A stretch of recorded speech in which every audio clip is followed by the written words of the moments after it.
తండేలు ఎలా అన్న తండ్రి సినిమా చూడడం జరిగింది. ఈ మధ్యకాలం ఇలాంటి సినిమా నేను చూడలేదు. ఒక మంచి ప్యూర్ లవ్ స్టోరీ అనుకోవచ్చు. నాగ చైతన్య గారు మన సాయి పల్లవి గారి కెమిస్ట్రీలో బాండింగ్ లో వచ్చినటువంటి సెకండ్ మూవీ చాలా సక్సెస్ అయిందని నేను అనుకుంటున్నాను. ఇంకా చందు మొండేటి గారి డైరెక్షన్ లో వచ్చినటువంటి ఈ సినిమా చాలా అద్భుతంగా తీసుకున్నాడు. బ్యాక్గ్రౌండ్ మ్యూజిక్ కానీ సాంగ్స్ కానీ అన్ని ఆకట్టుకున్నాయి. ఒక శ్రీకాకుళం వెర్సలో తీసుకున్న సినిమా కాబట్టి ఫస్ట్ హాఫ్ అంతా లవ్ పోయింది, సెకండ్ హాఫ్ పాకిస్తాన్ లో జరిగినటువంటి విధానం చూపించారు.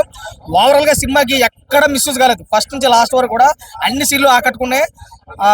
నాగ చైతన్య గారు అయితే ఈ సినిమా పరంగా ఒక యాక్టింగ్ పరంగా మెట్టేది ఎక్కడని మనం చెప్పొచ్చు. ఎందుకంటే గత సినిమాలు ఎంత డీలా పట్టామో మనకు తెలుసు, కానీ అన్ని మనసులో పెట్టుకుని ఈ సినిమాని మంచిగా సక్సెస్ చేయాలనే విధానంలో తీసుకున్నాడు. కాబట్టి అందరిని ఆదరించే సినిమా తండేలు సినిమా బాగుంది. హిట్ కోసం సాయి పల్లవిని పెట్టుకుంటారు అనేటువంటిది ఉండొచ్చు. ఎందుకంటే లవ్ స్టోరీ తర్వాత మన నాగ చైతన్య గారికి ఇలాంటి సినిమాలు రాలే. సో మళ్ళీ వీళ్ళిద్దరు కాంబోలు వచ్చింది కానీ కంపల్సరీ హిట్ కొట్టాడు. అంటే వాళ్ళిద్దరు కాంబో ఆ రకంగా ఉంది. కెమిస్ట్రీలో వర్కౌట్ అవుతుంది సినిమాకి. ఒక రకంగా చెప్పాలంటే నాగ చైతన్య గారికి సాయి పల్లవి మంచి జోడీ అని అనిపిస్తుంది. వాళ్ళని పెళ్లి చేసుకుంటే కానీ ఈమె పెళ్లి చేసుకుంటే అదృష్టం ఇంకా కలిసి వచ్చింది అనుకుంటే. అంటే ప్రభుత్వాలకు చిన్న విన్నపం ఏంటంటే, రెండు తెలుగు రాష్ట్రాల ప్రభుత్వాలకి సముద్రంలో కూడా టవర్లు ఎంచాలి. ఎందుకంటే లవర్స్ చాలా ఇబ్బంది పడుతున్నారు.